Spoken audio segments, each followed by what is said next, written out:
北梦旷世奇闻，北有《红楼梦》，南有再生缘。陈端生住再生园17回后，戛然而止。真可谓神龙见首，可见闻。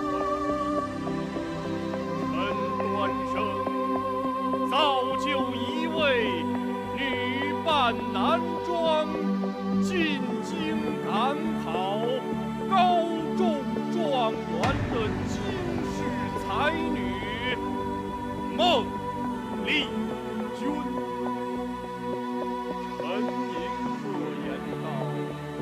再生缘一书，所以读圣者皆有端生之自由活泼思想。莫若一称丽君，携封建思想以反封建道德，携爵位名禄以反男尊卑，挟君威而不认双亲，挟师道而不认夫君，挟贞操烈节而违抗朝廷，挟孝悌厉行而犯上作乱。再生缘，再一幅波澜壮阔、跌宕起伏的人生画卷铺展开来。且看今日丽君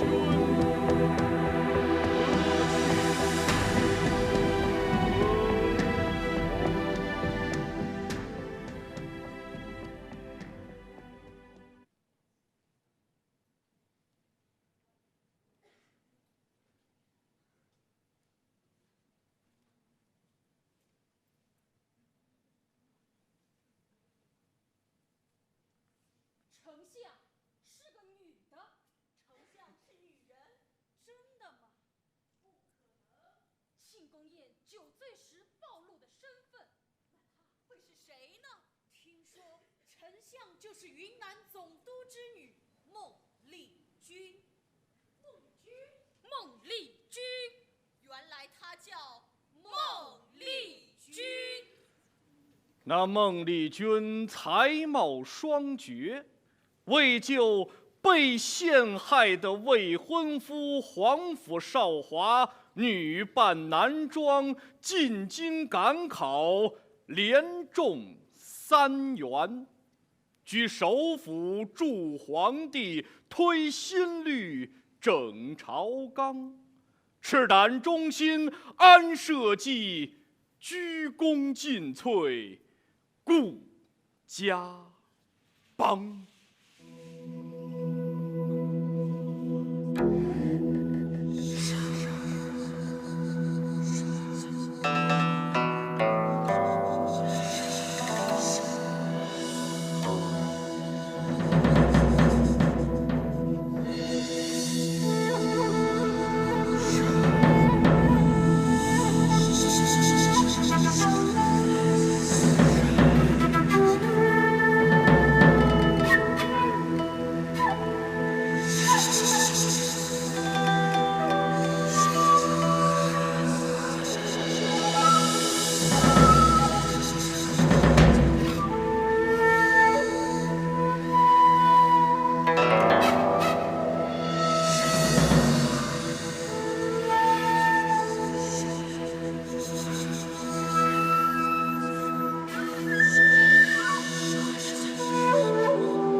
心不改，向死而生。你准备好了吗？迎接这一切。巨威的陆军千斤重，贯穿的朝莽分外轻。此也是，彼也是。此一时，彼一时也。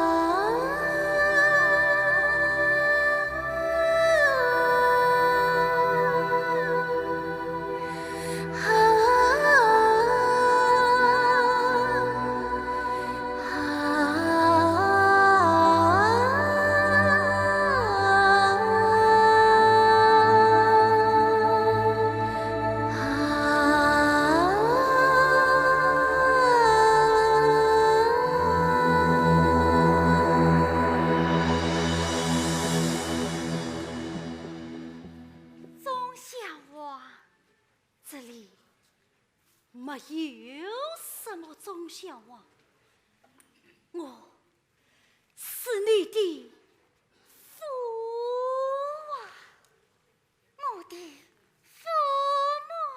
对对对，你的父啊，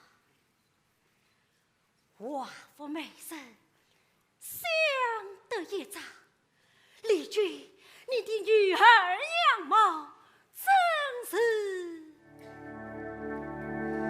美。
受苦了。嫂啊，难为你为我3年3夜，你不怪我让你等得这般辛苦吗？我知道你的苦衷，为了救我，你与白鸾长才万弃绝，离绝我自离家。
这去马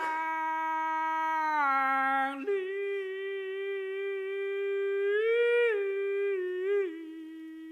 军，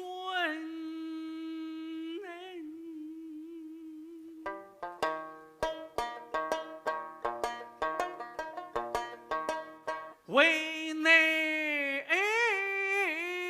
与公不离。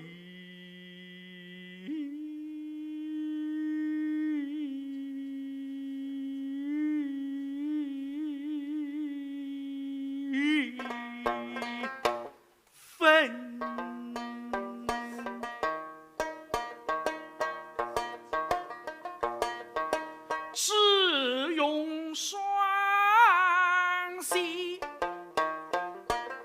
小在后，是斗通大衙门。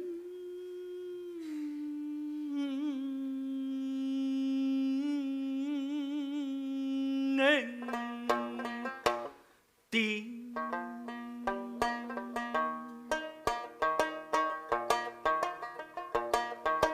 还是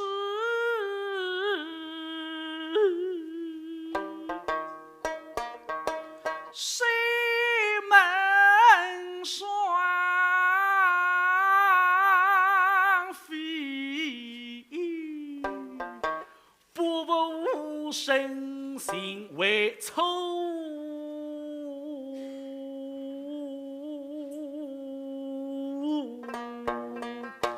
心。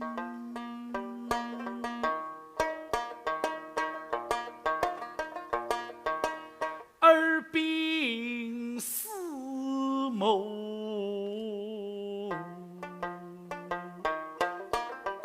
上相许。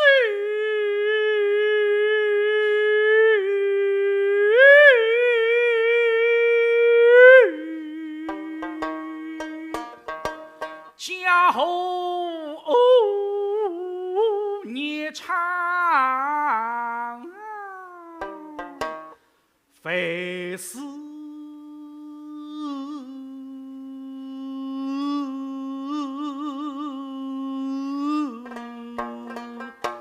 心。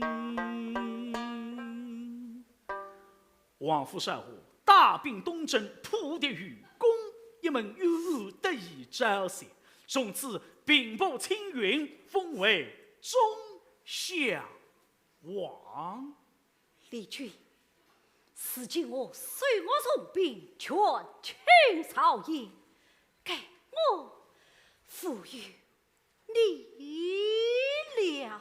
不可，少主谢问明心设定，你切不可轻举妄动。万岁那里，我死当免身。不，你既为负了女儿之身，便是我皇父少华的妻子。李俊，妻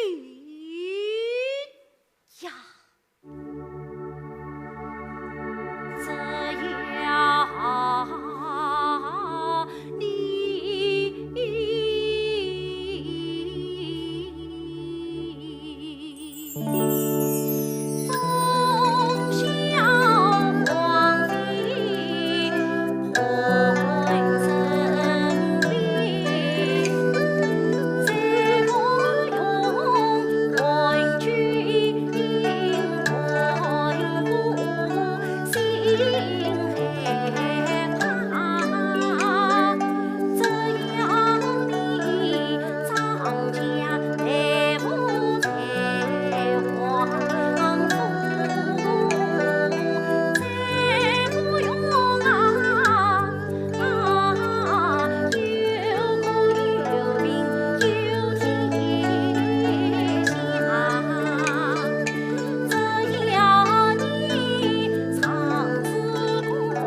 却不愿意嫁给他。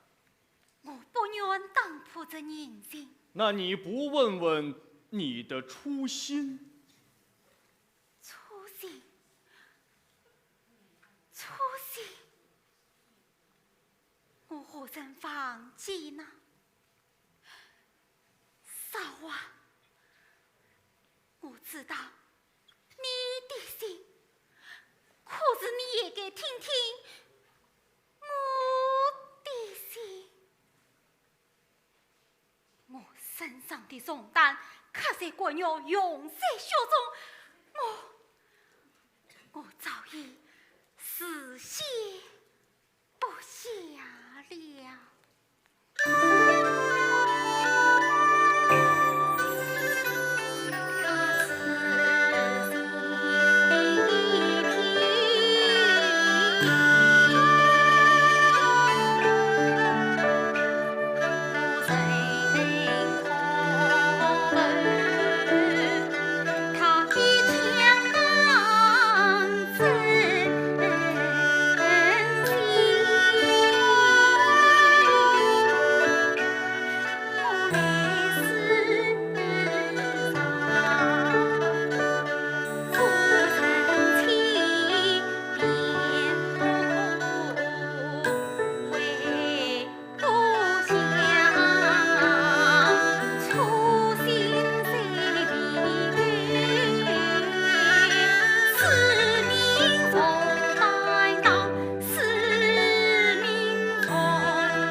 能忘记？我怎会忘记？我真傻忘记呀！丽君，你是我的妻呀！虽然是奇女子，毕竟还是女人。但愿她不要忘记自己是女人才好。但愿皇帝不要发现她是女人才好。你终究是个女生。你终究是女人，你终究是个女人，女人，你终究是个女人，你终究是个女人，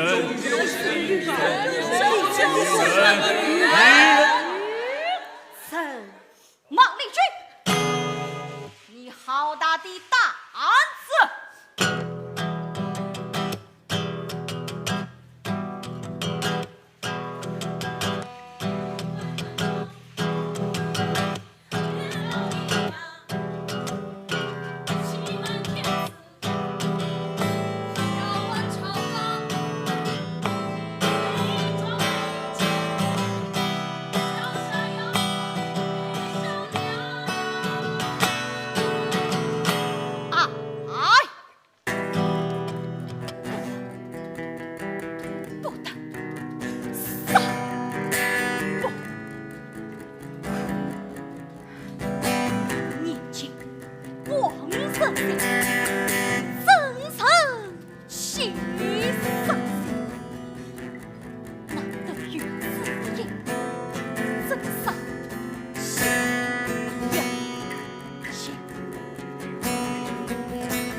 天下之大不为，难道你就不怕朕赐你死罪吗？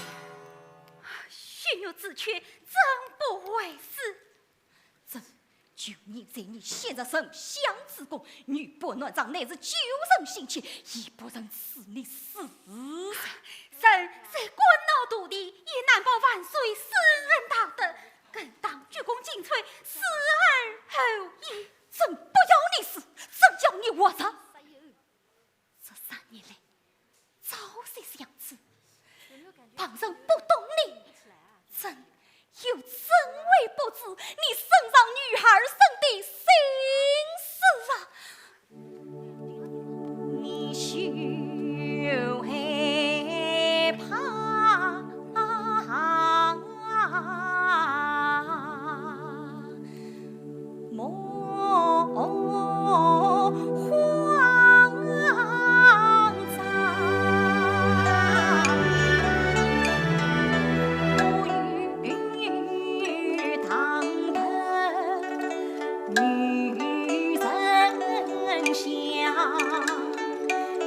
要想当年为守房，刻骨定心，真上岗，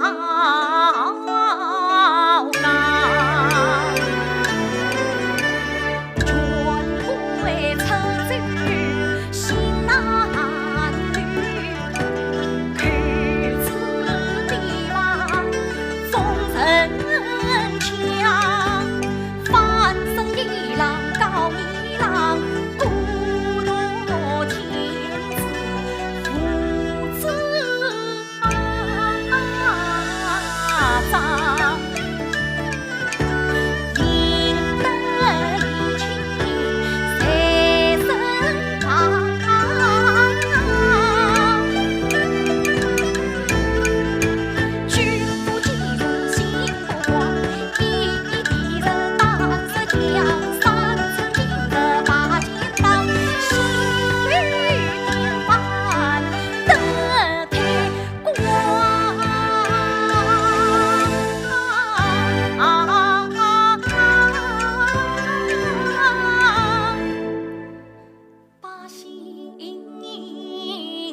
恕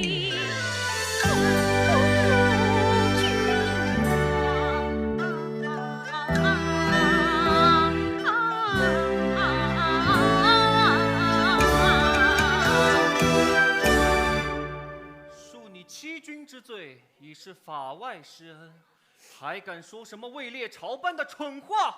蠢话！万岁，上帝赦官，你可曾见？赦官中气上扬，上帝真见你可曾闻？要王叫方为证，上帝谋略是何？担当怎样？公是小我官军人，每日生兵安国邦。那这丞相之位，就非我莫所了。什么？你还想当丞相？万岁不是知我懂我，珍惜我的才华吗？知你才官，晓你才华，你的才是才华，当为朕出征了公，母以天下，立起，立起。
难道还比不上你王普将军当年的一次荒俗吗？万岁！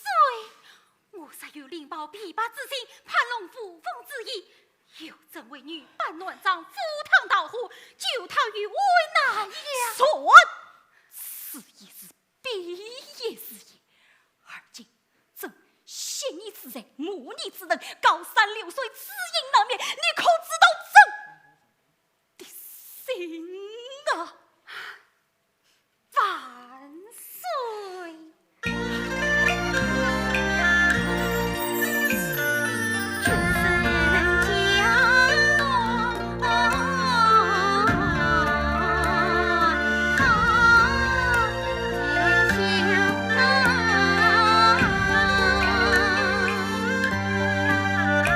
身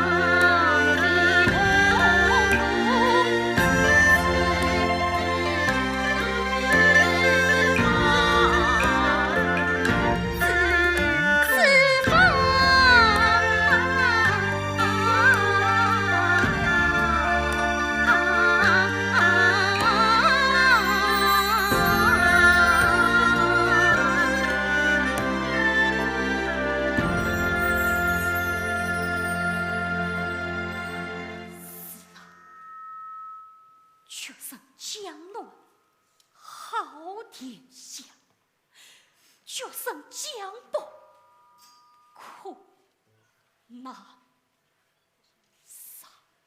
多么贴心的皇帝！你看出他的纠结，他的不舍，你怎么忍心拒绝他为你给出的选择？普天之下，莫非王土，率土之滨，尽为人臣。还稀罕一个女人，皇帝在纠结一个温暖的男人。人非草木，孰能无情？可孟丽君他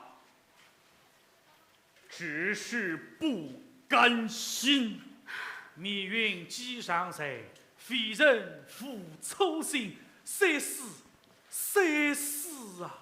皇帝给出两全其美的选择：橄榄枝带着，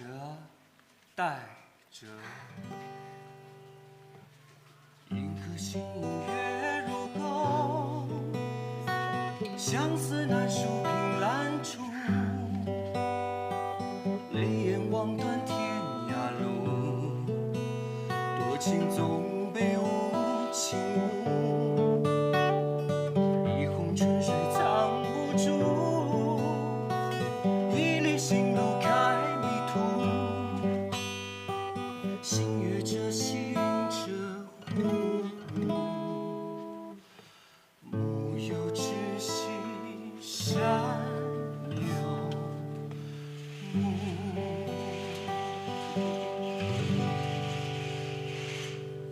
你更爱谁？你将过上儿女绕膝、金玉满堂的生活，你将过上统帅六宫、共掌朝纲的生活。自古以来，女子无才便是德，闺阁的方寸之间，等待女人的只有婚姻。难道婚姻就是女人唯一的选择吗？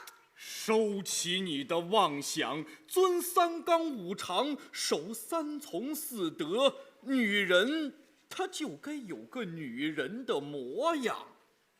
是啊，本想娶了少娃，就恢复女儿自身，可是我想做更多的事，为江山社稷，为黎民百姓，这难道有什么错吗？再强强不过命，再争上不了天。他们是天，我争不过命。不，我从来都不忘命运有天定。丽君，我要带你走。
我认亲，忠孝王爷跪在堂，深深八拜，礼仪安详。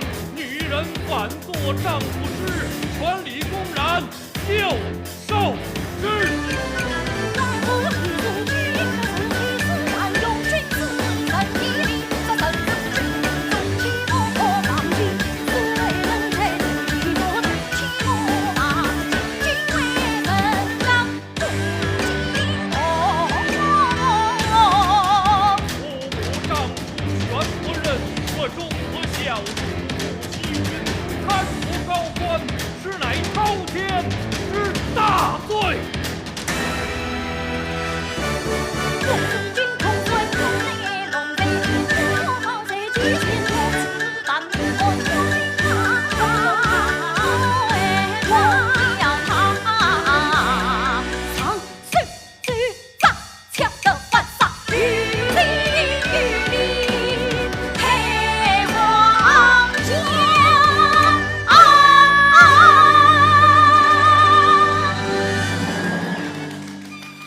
手上大红花轿，当你们老是红街头的一段，非叫我梦上的时候，可曾看见那新娘早已心死大根，泪流满面。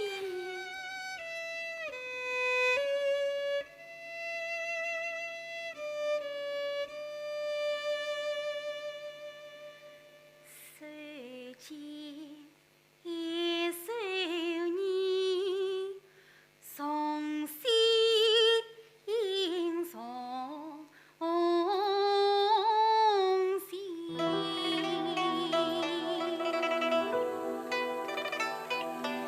一见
你只有一条路，路就在脚下。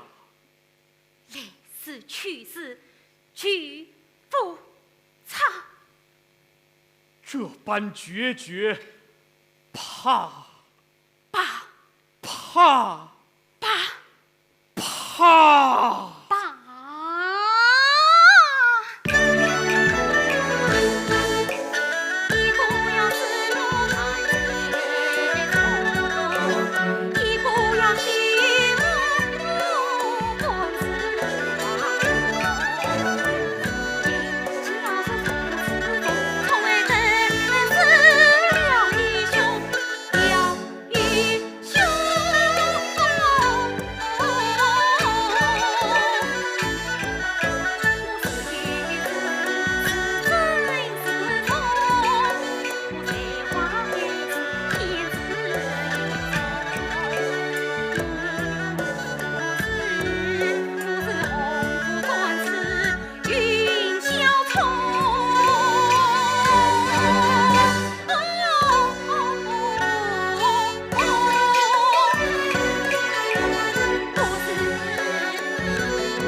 你问我，还是问你自己？我问天问地，要问个究竟。尊卑有别，乾坤始；高低有定，古今同。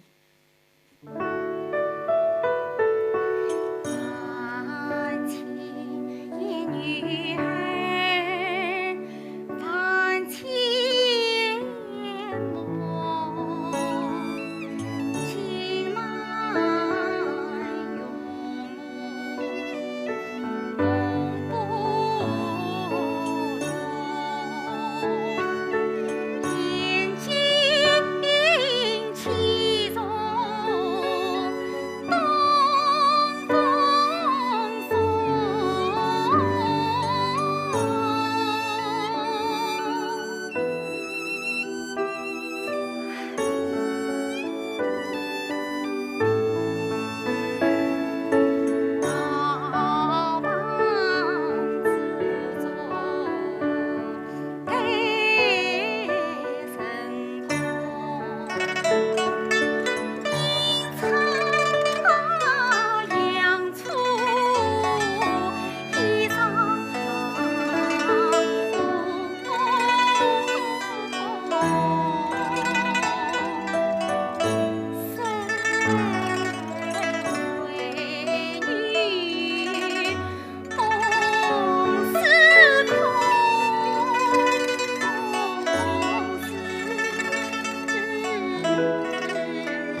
你问天问地问究竟，可知这乾坤早有定数？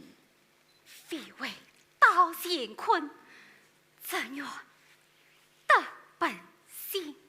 缘来缘去缘自在，在生在灭再无也。到了该做出选择的时刻了。这一刻的选择，关乎前途命运。我选择再生，再生，再生。一个时刻。一个时刻，一个时刻，一个时刻，一个时刻，一个时刻，一个时刻，一个时刻，一个时刻，一个时刻，一个时刻，一个时刻，一个时刻，一个时刻，一个时刻，一个时刻，一个时刻。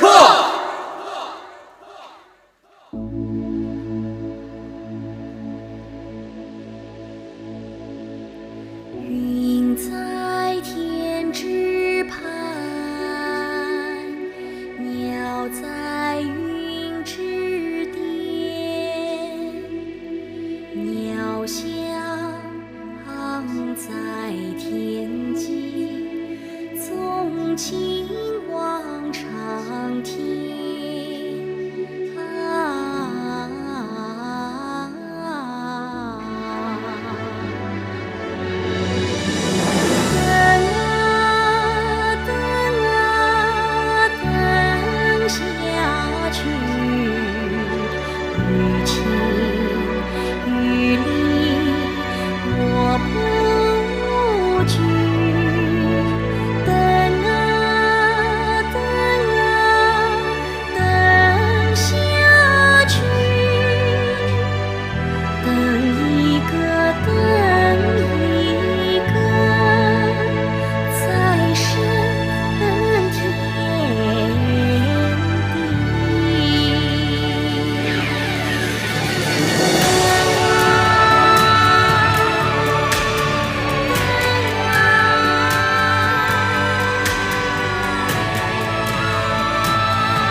在生源扮演孟丽君的，我叫辛雅琴。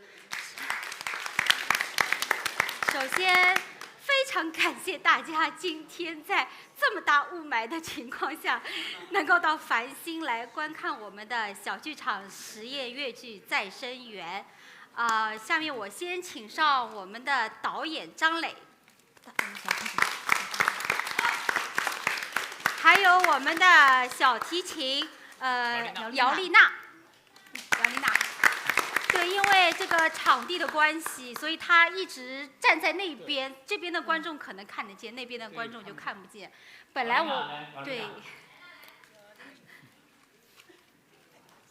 姚丽娜的。好。除了那个我们这4位这个戴面罩的，这是我们的这个上海越剧青年演员。我们先让他们自我介绍一下，来。大家好，我是上海越剧院青年演员范莹。大家好，我是上海越剧院青年演员黄月。来这边。大家好，我是上海越剧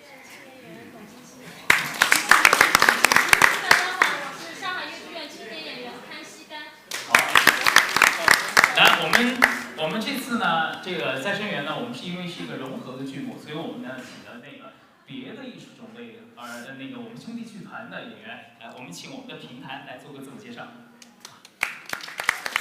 大家好，我是上海评弹团的演员，我叫陆家伟，谢谢。来，我们这个吉他的这个乐手。大家好，我是上海越剧院青年演员张凯南。好，我们这个原声的扮演者。大家好，我是上海田园社相声演员，我叫高瑞。好，接下来呢，大家就比较熟悉了。来，我们先请我们黄埔少华的扮演者。大家好，我是上海越剧院范派小生王柔桑。大家好，我是上海越剧院影派小生王青。好，我们的女主。大家好，我是上海越剧院王派花旦辛雅琪。这是我们的小提琴手姚丽娜，也是我们上海越剧院的乐手。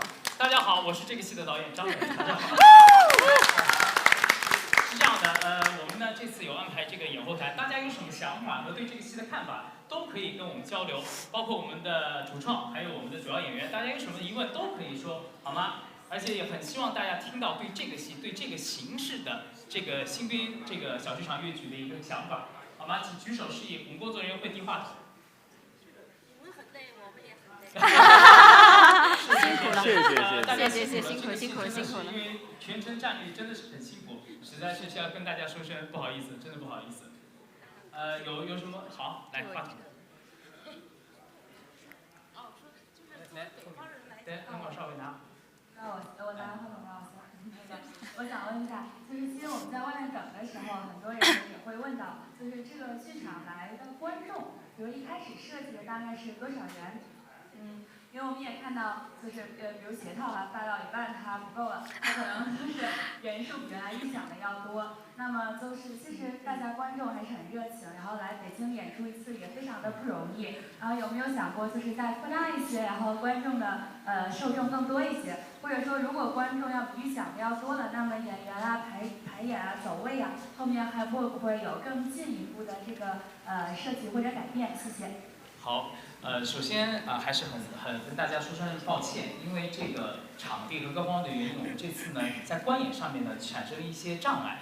我可以跟大家说一下，其实我们这个戏原来的人数设定其实只是50个人，就是只是50个人。现在我昨天一场和今天一场其实都到了80个人，也就多出了30个人。其实真的很对不起大家，就这30个人其实就是一个特别障碍的这么一个这个视线的阻碍。所以说这方面也是我们以后要改进的，而且我们希望就是说大家能够用一种全新的方式来看我们这样的一个戏吧。所以说我们一定会在以后的观演模式上面给大家更好的一种体验。谢谢大家。那个很兴奋哈，因为我是越剧迷，然后这么距离的看演员，而且他们仨我都很熟悉，我在那个网络上看了好多他们的视频，所以真是特别兴奋，这么清楚。但是呢，我觉得作为北方的观众哈，你们来北京好多都是北方人，有一个障碍就是什么呢？我还是不大听得懂，不看字幕我还是不大听得懂，所以好多我就注意看他们的表演。然后呢，唱腔，但是唱什么我不看字幕还是听不清，所以我觉得这个字幕和观看演员表演这种形式好像怎么再融合一下哈，就是解决北方人。如果要在上海、在浙江，可能就不会有这个问题。其实是因为大家也看到这个舞美设计，这个舞美设计是我们想营造一个没有实施地点的这么一个虚拟环境，所以说我们这个字幕呢，其实也是为了让观众能够在最不影响观众看演员表演的情况下，放在了一个位置上面，两个左边右边，也就是说照顾两边的观众。但是这也是我们一直想要改进的，观众能够更直面的、更直接的看到演员的唱词和表演。谢谢大家，谢谢。好，非常感谢能看到这么好的演出。我感觉在这个舞台设计上完全打破了以前戏曲方面的一些东西，而且运用一些科技元素和那个戏剧舞台上面的舞美的设计。想问一下导演，您对这方面是什么样一个想法和初衷？其实，在我们改变这个观演模式的时候，其实就像这位观众所说的，我们就是特别希望打破原先的距离感，就是原来在镜框式舞台里面，其实大家还是有距离的。然后我们这次的演出更希望大家是作为整个剧场和演出的一部分，而且跟演员有交互。然后呢，这个呢，其实也是我们一直在探索，而且一直在想办法改进的地方，就是我们有更多的可能把演员更加的融入到观众当中，也就是到时候我们在进一步的改进当中，我们希望更多加强的就是演员和观众之间的交互，而不仅仅是大家通过这样的演剧模式。然后呢，这样呢，刚才我们最初我们排练的时候，我们也感受到了演员其实在这个方面是需要重新的去改变自己的状态的。也就是说，我在舞台上的一个行为轨迹和自己的一个表演的一个模式，其实在这样的一个沉浸式的环境当中，其实它是要改变自己的一个状态的。希望大家能够认同和慢慢的适应，而且去享受这样近距离观演的这种模式。谢谢大家。当您在探寻这个舞台边缘的时候，想问一下之前的观众的观感，就是北京地区的观众和专业的人士对此的看法和一些想法好吗？谢谢。其实很多时候，我想创新的剧目本身就带有着一定的探索性和大家的实验性。我们更希望的达到的是，或者说作为上海越剧院来说，既有大家熟悉的《梁祝》《红楼梦》这些传统的保留剧目之外，我们更希望大家看到的是，其实我们上海越剧院还在进一步的探索越剧更多的可能性，或者说让大家看到更多不同的上海越剧院想带给大家的新越剧。谢谢大家。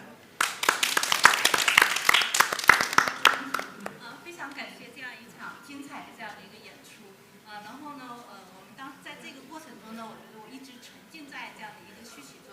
因为孟丽君它不是一个新戏，但它是一个传统的这个剧目。但是这一出戏的这个编剧的这个改编的过程中呢，它一直在引导大家去从戏曲里面再去思考这个问题，是里面的定位的问题，是吧？所以我觉得这个非常的这个成功。在另一方面，我特别想了解，就是刚才在这个观戏的过程中呢，咱们演员呢，就是说一直在跟我们观众有一个很定式，或者是一个长时间的一个注目，是吧？我想这里面是有一些交流的。我特别想知道，就是说作为演员，你在这么近距离跟我们观众交流的时候，在你的内心里的，包括在你对你的这个戏剧表演的时候，产生了一种什么样的影响？好，这样，非常感谢。我们这个话题也不要光抛给辛雅琪，我们让3位主演都跟大家说一说他自己的感受，好吧？我们先让王青说吧，先让王青说说他跟观众的一个感觉，在这个戏里面。谢谢。其实，在这样近距离的这个接触，其实我有时候走过来，定定地看着每一个观众，其实我是希望跟大家有交流的。其实我觉得这种感觉其实挺微妙的，因为在镜框式的舞台上是没有的，所以在这样的一个状态下面，其实我感觉到要比镜框式的舞台上更加的怎么讲，就是专注，对，不然因为太近了，所以有时候大家的一举一动，哪怕一个拍照，一个什么，其实都影响到我们的情绪。所以也可以让大家感受到我们在舞台上的那种张力，完全是就是跟平时零距离的，跟平时是不一样的。好，来王洪桑。就像刚才王青说的那样，我们在舞台上表演的时候，可能就镜框式的舞台，观众感受到的是可能只有5分力度，但是同样我们在这样沉浸式的舞台上，观众感受到的我们的张力是10分。但是呢，在国外，其实沉浸式的表演，它是需要观众和演员同时进行，共同完成，包括剧场艺术，镜框式也是共同完成的。但是呢，因为在镜框式的舞台上，我们离观众很远，所以观众的一举一动，我们可能会忽略，因为台上那个光会很亮。但是尤其是像这种沉浸式的演出，就需要观众10分的专注。因为在中国，像我们这样的一个戏剧形式，其实是极少，戏曲的这样沉浸式极少。但是呢，这个其实也是需要观众提前去做功课的。一旦你们在下面笑一下，拍个照，或者讲了一句话，其实我们是非常容易出戏的。就这个其实对我们演员来说是极大的考验，真的是很容易出戏。但是我们也是在尽力的去完成这个演出，然后尽力的呢把这个人物演好。我想，这也是我们专业演员的一个素养吧，尽力不去出戏。这个，为什么选择沉浸式这样子一种方式来呈现？是因为我觉得其实越剧它是非常非常美的，它的表演是非常非常细腻的。但是，一般镜框式舞台呢，观众和演员是有距离的，所以说它的视觉冲击一定没有面对面的交流这么强烈。那这样子一种模式呢，其实更能够让观众感觉到我们内心想表达的一种想法。其实有的时候当我看着观众的时候，我发现有些观众还会害羞，然后他会不好意思，就是对当时我们其实也有训练这样子一个，因为我们的习惯也是在舞台上，就是不看观众的，我们是要看着远方的。但一旦有一个人这么多观众在面前的时候，其实是确实是蛮容易让演员有一个障碍的、分神的。像昨天演出，有一个观众突然拿个手机对着我拍照，我一下子就好像台词差一点要讲不出来了。对，所以说选择这样子一种形式呢，也是希望能够跟观众有更多的一种交流。对，是这样子。我想问一个问题，因为刚才一直很冲动，就是最后的时候，就是我们就是您内心里头就是比较那个挣扎的那个时候，像是我记得是跟我们两边的观众都有那个定的这么一个交流啊。我那个时候其实很有一种冲动，就特别想拥抱一下，然后我就特别想知道，就是说，就是作为演员或者作为导演，您想过没有，就是说这种沉浸式的这样的一种戏剧的这样的一种表演的话，它有可能就会引起观众内心里很大的一种冲动和一种波澜，可能这对你们是一种影响，但它相反来讲，它对于我们来讲就是一个很好的一种去体会啊，那种角色的那种感情什么样的。所以我就想问，如果我们下次观赏的时候，我能不能看？好，我非常明白您的意思，但是我可以明确的告诉大家，其实我们在编演的过程当中，包括在排练的过程当中，把所有的预案都已经做了。其实我们有希望，我们反而更希望观众比现在更主动一些，而不是被动的在行走。我们更希望观众就是在身边的一份子。我更希望观众跟我们的主演、跟我们剧中的人物是有真正的情感上的交互的，这才是沉浸式戏剧它最大的魅力所在，而不光是我只是站着，我站在你身边看你演出。我希望你们都是整个戏当中的一份子。谢谢，谢谢。你好，导演，想问一个问题，因为就是用话剧腔来提问的这个代表命运或者是什么的这个角色，有时候我觉得他好像是代表观众在发问，你应该怎么做？这个东西就特别就能够折射到内心。我觉得您真是看懂了。元贞这个人物的设定，其实它并不代表仅仅是一个孟丽君的双向思维的这么一个角色。其实元贞代表了在任何一个时期、任何一个时代，对于孟丽君这个角色，包括《再生缘》这个作品的整体的批判。大家可以进来的时候就听到他说的词儿，可是一个像评论家所说的，说郭沫若说了什么。陈寅恪说了什么？就是大家都是这样的，所以说其实元贞这个角色是真正意义上的跳脱出任何一个环境，然后体战，就其实他是你们的一份子，他不是剧中的一份子，他是通过他来说出了观众也好，评论家也好，甚至是戏曲爱好者对于这个人物的一种一种想法。所以说其实元贞特别为什么这也是我们邀请的是相声演员。来进行一个演出的一个原因，就是因为他想更直白，他想更能够贴近观众，然后让大家感觉到，就是说能够和我们更好的融合在一块儿，是这样。谢谢，谢谢。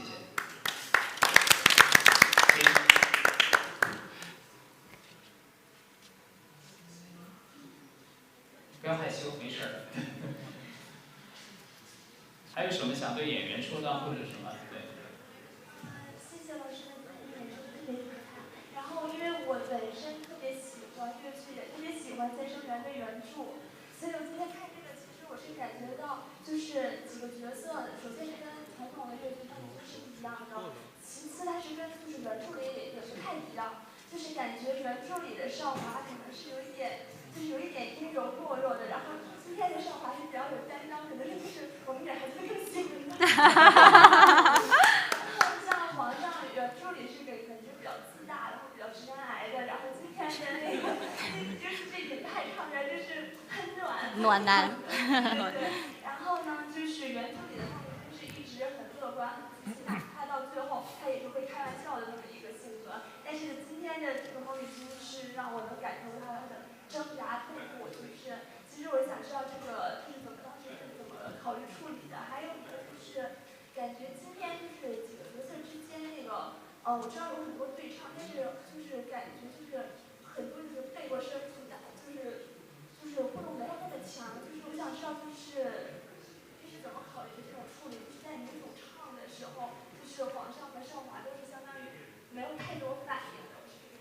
我两个问题，我先回答第一个问题。其实在这个处理人物关系和原著，包括我们粤剧本来的这个孟丽君之间，其实我们是这么考虑的。其实我们想是立足于当代的一个审美也好，当代的一个女性思维这个视角也好，其实是一个以当代女性思维去看待这个事。它并不是在变成一个我们作为一个现代人来看一个古代故事，我们不想达到的是一个目的，我们希望达到的就是是以现在的一个女性视角来看待这两个男人对于现代女性他有什么样的一个冲突和理解，这是第一个。所以说作为处理成的这样的一种关系，而且特别不希望就带着这种所谓的封建的标签。封建思维的标签放在那儿，然后告诉你应该怎么对皇少华，应该怎么对皇帝，不是的，而是作为一个女性视角，特别是当代女性对于出现的这样的事物她的一个看法，这是第一个。第二个，其实因为这个戏的主线是在女主身上，其实我们展现的并不是两个真正所谓的交互的，像我们传统戏式当中的互相抛的交互，更多的集中视角其实是女性内心思维。所以说，只是在一个大情感铺垫之下，孟丽君这样的人物，在我们这样一个特技环境当中，她所想表达的思维模式，所以说可能就慢慢会规避了以往我们传统戏当中，你说一句我得应一句，你得抛一个，就我们慢慢规避掉这个东西，而主线体现在孟丽君一个人的行动和情感思维上。谢谢。不好意思，我再问一个问题，因为我对导演这个表演形式的设计非常有兴趣，就你选择了一位平凡师傅。站在黄火少华面前，选择了一位非常阳光的男生弹吉他放在皇帝面前，这两个对比非常有趣。想知道你为什么？其实还有一个小提琴，要搞。对，还有就是说他为什么用平弹吉他？最后来了一个很松的一个就是歌曲，非常流行化，但是非常融合。因为我们能意识到，就是说，结果，因为孟丽君觉得我钱不要，但是我又没有出路，我重新要做一次人，我就不做这一代人了。这个其实是一种选择，如果刚好我接受这个环境，如果刚好接受宿命，但是我希望能有另外一种可能，这个就涉及一种虚幻的东西啊。但是戏曲就是一个怎么说，就是您的服装和化妆和唱腔自动的就隔绝了当代观众的一些东西，您又不像容易人起来林彦增先生那样直接把服装去掉，不是素颜啊，所以这个东西您怎么破？而且您为什么用这样的表达方式去做这样一出非常有趣的沉浸式粤剧？谢谢。也是两个部分的问题。一个是我说一下乐器，其实这个乐器的初衷，我可以跟大家分享一下我的初衷。刚开始其实我萌生这个乐器融入到这个戏当中的最大一个点，就是我觉得，实话实说，吉他很好听。第一个点真的是生发点是吉他很好听，然后呢，从好听演变到要融入到语汇当中，也融入到就是说这个东西得用到对。那这个对是什么？我可以告诉大家，首先是流派和乐器音色之间的一个交互。大家可以看到，范瑞娟老师唱的这个范派，王荣桑现在就是这个范派。其实吉他三弦的弹拨乐和范派的开口音是很融合的，而且它的这个吉他这个平弹的这个形象，我们不光是一个乐器，包括吉他，不是光乐器，其实这个音色就代表了这个人物的音乐形象。也就是说，这个音色和这个所谓的平摊的融入，希望大家感受到一个不光是色彩上的东西，其实是一个人物性格的和声音塑造的一个定向。然后除了这个，那就出现了吉他。其实影派和吉他真是太贴切了。我想大家也感受到，其实我们说戏曲曲非常重要，所以说这个唱腔的好听和这个音乐形象这个方面，真的就是就像你们一下就感受到了，皇帝原来不是那样的人，他是一个暖男，就是其实他会很主动或者说很直接的告诉大家一个人物的声音形象。然后小提琴的 solo 其实就是一个什么？就是我们人物心理的再次出发。所以说我们当时挑这个3个乐器的时候，真的就是已经从光音色的丰富性上面，已经升华到了角色的声音形象。再下一步就是我们在尝试评弹也好，流行音乐也好，甚至是西洋音乐、西洋乐器在乐剧当中，特别是当代乐剧当中，它更多的推进。这是第一个。第二个是说这个结局或者说这个想法，其实我们非常想讲，刚才我所说的，我们是站在一个当代女性视角，我们真的不希望我们告诉大家我们想要什么。我们特别不希望就像以前线性结构的一个故事，告诉大家因为什么人出现了什么事儿，遇到了什么人，结果是什么。我觉得那是我们传统剧目的一个状况。所以说，既然我们选择了创新剧目，既然选择了这样沉浸式、开放式的这么一个状态时候，更希望大家是以自己的一个心态、自己的一个生活经历去理解孟丽君在当下的一个心态。谢谢。还有吗？我说两句。好。这个观众当中啊，看见了我年是最大的，作为老年代表，现在观众一看分析一下，基本上都女孩子多，男的少，老太太更少，老头儿也少。我今年83了。我来看的，其实我平常很喜欢这个粤剧，凡是上海粤剧院来北京演出，我每次都看。但是我不知道有这么一个繁星这么一个戏剧村，我更不知道有这么一个形式的这么一个粤剧。但是我女儿知道我喜欢看粤剧，就给我买了一张票，就我还不知道很多人坐在地上看。那么我介绍一下，我今年83了，我原来是做美国商务参战，做加拿大公使节参战。但我看到你这个剧以后，我感觉到你这个剧完全可以到国外去演出，我就跟家里人说，我说这现在这个范冰冰啊什么这些人，搞得不像样。但是我们的粤剧演员花的功夫练的功比他们多得多，的收入远远不如他。我很大报复。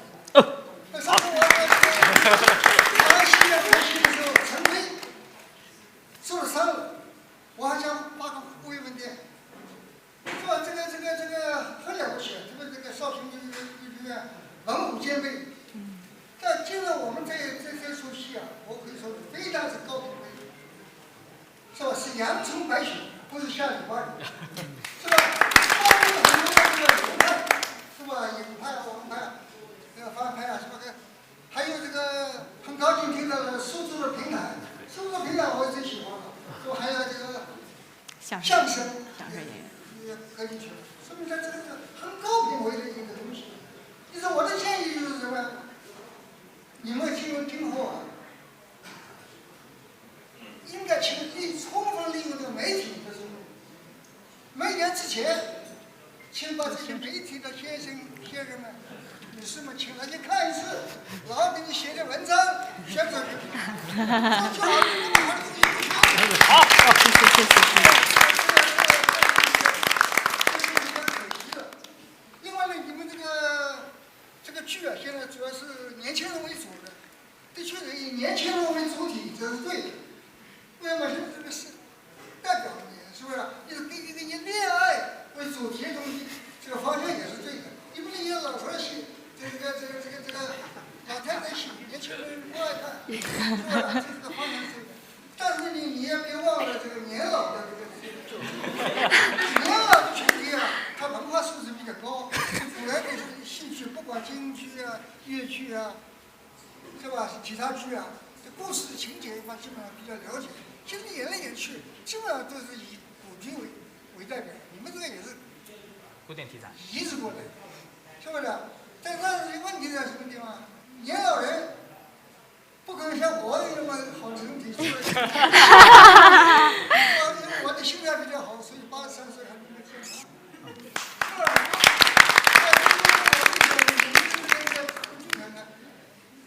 将来把这个剧啊，很可能到国外演出，因为我估计在国外当美国参战的时候，我想把这个粤剧啊，这个其他戏曲到美国去，但是不是我的工作，这是我们的文化参战的工作。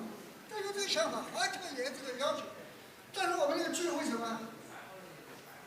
这个队伍太庞大了，是吧？这个派那个派，还敲这个舞台这个乐曲，一再这么40、50人、70、80人、80、90人，成本就很高，漂洋过海。你们这个很简单，后面那个印象就是后面那几个人。对。你省去了很多东西，省去你的舞台布景，你们对不对？这个也是什么简单？成本他以为低成本，对。但是你也考虑到低收入，因为关注人少，不可能那么多人，票价很低，100块钱，是不是？但是呢，你考虑到我们民利益所在，为啥有钱？才有弘扬这个粤剧的文化。你除了经济，粤剧是第二个，对不对？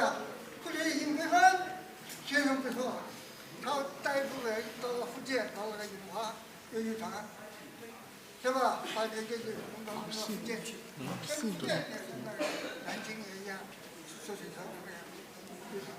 那么你们这个剧场呢，完全可以到国外去，为什么？人少啊，这么几个人，再加一费也没多少人，成本低。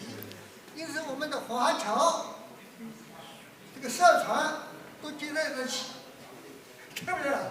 这个，因为你排除戏不容易，完了以后，这个就回去了。馒头。那可惜。你看国家话剧院演了一出戏叫《恋爱中的心流》，演了700场。他为什么？他会做生意，懂得了这个营销学。他把票卖给了这个联通，联通卖给了他的会员，送给白送给了会员，演出。因为我内地是在里头搞影响，我知道，演了好几年了，演来演去还是恋爱中的心流，是吧？一个剧场内容很简单，就是你们可以从这个方向，这个考虑，将来走出国外去。哦，好，谢谢。谢谢张磊说话。扬州白雪，这个要。好，谢谢您，谢谢。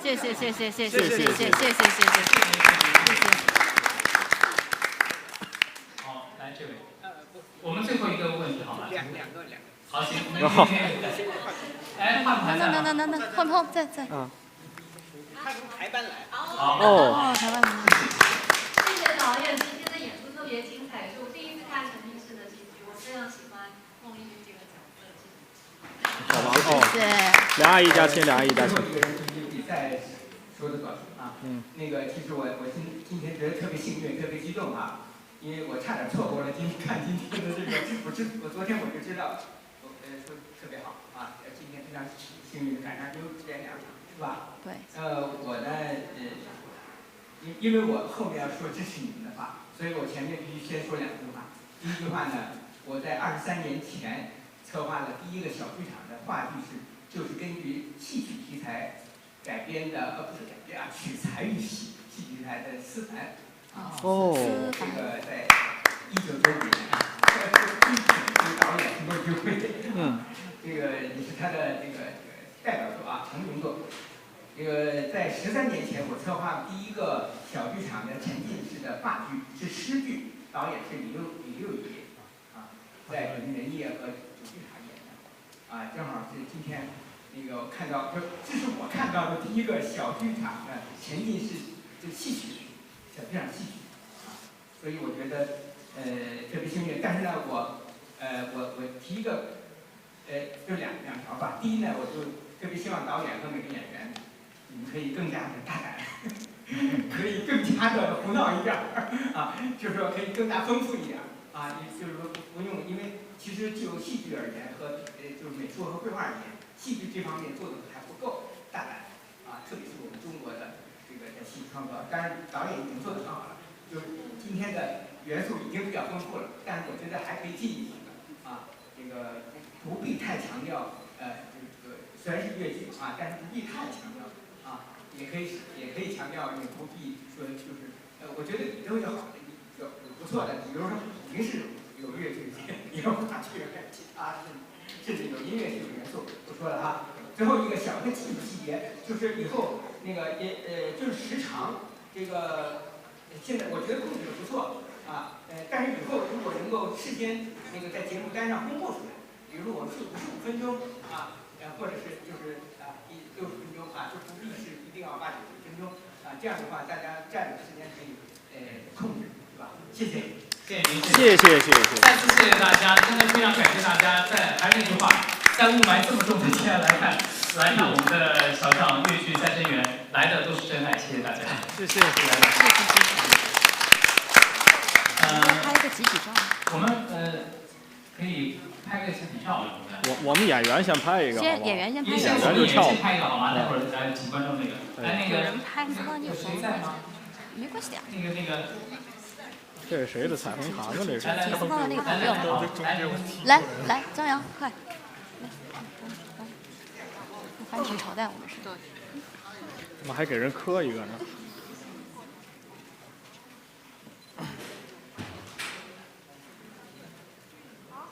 好，然后大家可以找自己喜欢的演员拍照合影。一起来。